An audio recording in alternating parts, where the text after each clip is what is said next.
How you doing, guys? Welcome back to the channel, and today I'm bringing you another ladder PvP experience video and also introducing the new build that I took to the ladder for the next 3 matches that I'll be showcasing in this side series. Now I'll do a quick discussion of the build itself, but I won't go into too much detail here as it's basically an updated version of the build that I introduced in part 32 of my Poise Showcase series, which was looking at the Dark Exile Greatsword. So it's very similar to that build, but with a couple of changes here. So if you want to actually have a look at how that build works, I suggest you go check out the video. I've included a link in the description below. Otherwise, real briefly here, these are my stats using the Prisoner's Chain as per usual.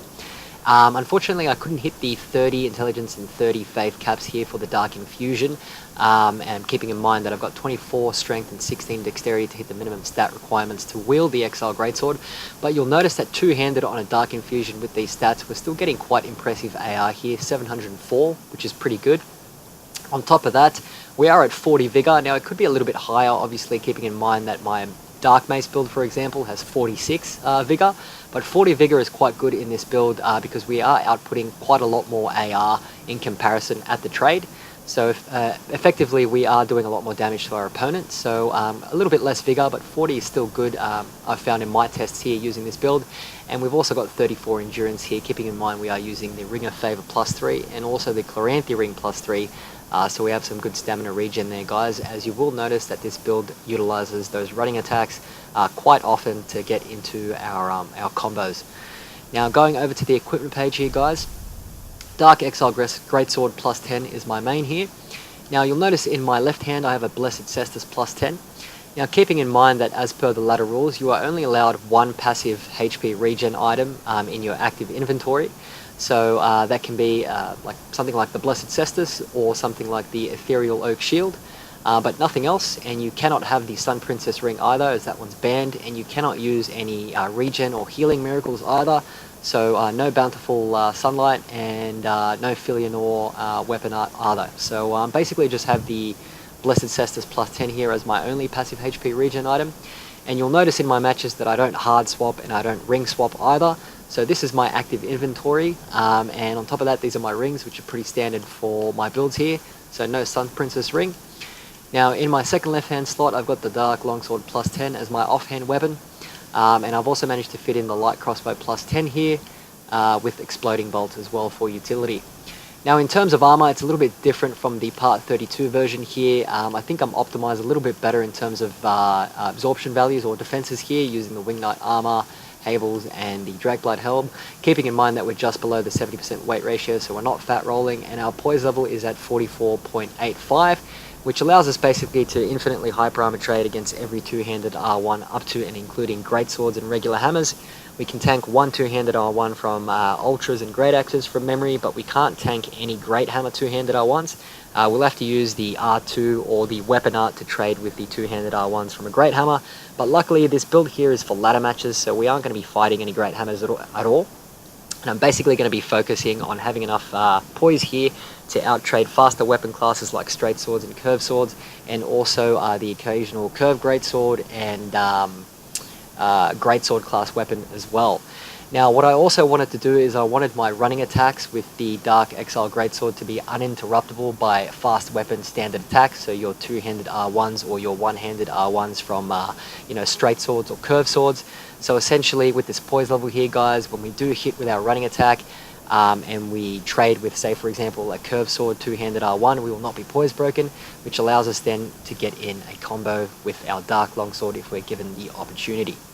Now that's about it here for the build, guys. Now in terms of my opponent here today, I fought a gentleman by the name of Crispy, a very great pyromancer on the ladder right now. At the time I think he was the 4th on the ladder, so I challenged him for his spot on this day. And he's a great player, came at me with a Demon Scar and also a Saint's Bident and some pyromancy, so it made for a very dynamic and interesting fight. So I hope you enjoy this one, guys. It was a lot of fun. Check it out. Alrighty, guys, so first round of the match here today, and Crispy decides to open with the Demon Scar and also the Floating Chaos Orb, which is an interesting tactic there. I think he was using the Floating Chaos Orb to distract me while he came in for a running attack with that curved sword. So a nice little strat there. But I managed to clip him here with a running attack from the Exile Curve Greatsword instead. And the Curved Greatsword class, the running attack is an absolutely great opening for this weapon, especially when you're poise optimized.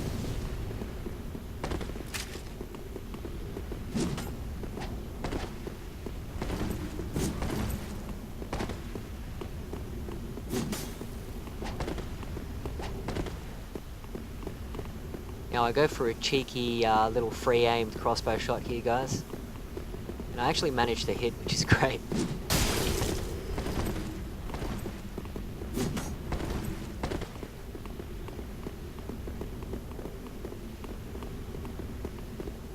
There we go, not too shabby with that free aim explosive bolt.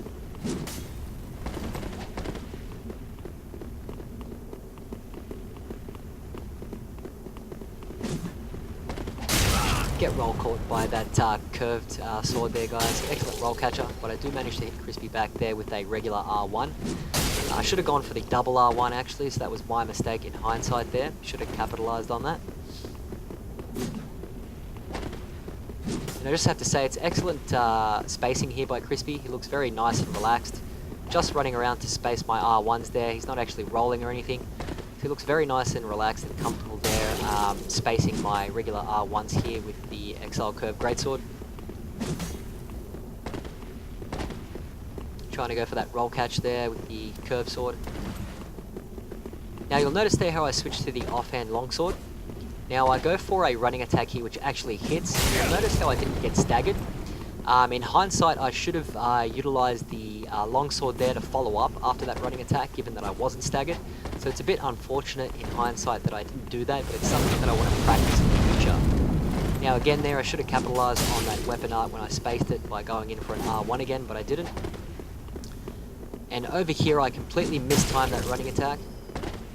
And I do it again here and get absolutely throttled by Crispy. So excellent roll catch there, got in a 3-hit combo just because I pretty much just misjudged that running attack. So great player here, Crispy, can really capitalise on those mistakes. So I really have to be careful approaching him here, guys. Now like I mentioned, the Curved Greatsword class has an excellent opening with the running attack, but it's virtually the only real opening that you have, considering that the moveset is still quite slow, the regular two-handed moveset, even the one-handed moveset. So it does leave you open when you do mistime or misspace that running attack. Especially given that fast weapon classes can hit you outside of those active frames. But I did manage to clip Crispy there with that running attack. And now I was just looking for a hyper armor trade and GG. Alrighty, second round of our match, and Crispy changes it up to the Saint's Bident and still opens with the floating Chaos Fire Orb there. It's a nice little strat to open, really keeps you on your toes, and he tries to go for that poke there. But he does get me with that poke coming in now. So Crispy draws first blood in the second round of our match. Now my strat going into the fight remains the same. Chip away at his health using my running attacks as openings, capitalise on my poise optimization and try and get in those hyper armor trades, while also being cheeky with you know, crossbow or free aim crossbow shots when I can, and switching out to my dark longsword as well as required. But as you can see there, my running attacks are really getting Crispy. They're quite well, and I am poise optimized, so I don't get staggered if I accidentally run into his spear, but unfortunately I haven't really capitalized on that at all in this match, which is something I want to work on in the future. So, you know, capitalize on those poise optimized running attacks to follow up with L2s from my, my longsword.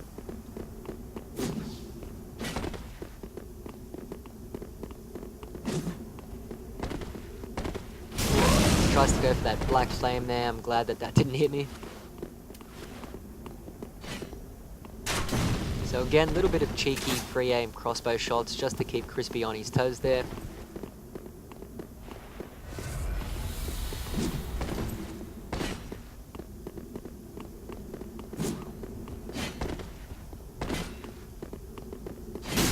There I hit him with that running attack, wasn't poise broken, and I went for another R1 using the Exile Curved Greatsword when I should have had that longsword in my offhand there to instead use that L2. I do manage to catch Crispy there, but I do fall for this floating Chaos Orb and Bident combo there. Yeah, Crispy switches it back up to the Demon Scar, so I've got to watch out for those roll catches and also those running attacks. from the curved sword. I'm only really one running attack away here from victory, guys. So really looking for an opportunity even to just hyper armor trade with a running attack.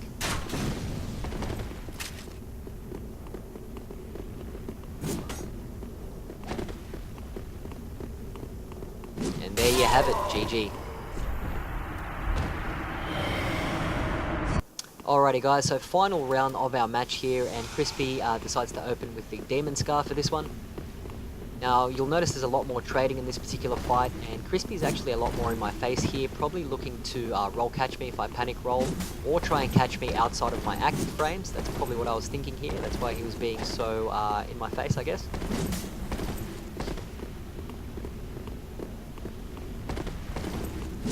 But that does leave him here to hyper armor trades, unfortunately. Good roll catch there, but he walked in with hyper armor trade with a 2-hit combo from me, followed by an explosive bolt as well. Again, hyper armor trade and GG. That was a lot of fun, Crispy. Great match. I hope you enjoyed that, guys. Now stay tuned, as next up I take on probably the best Katana user on the Xbox One. And following from that, it's my showdown with the best curved sword player on the Xbox One as well. So stay tuned for that, guys.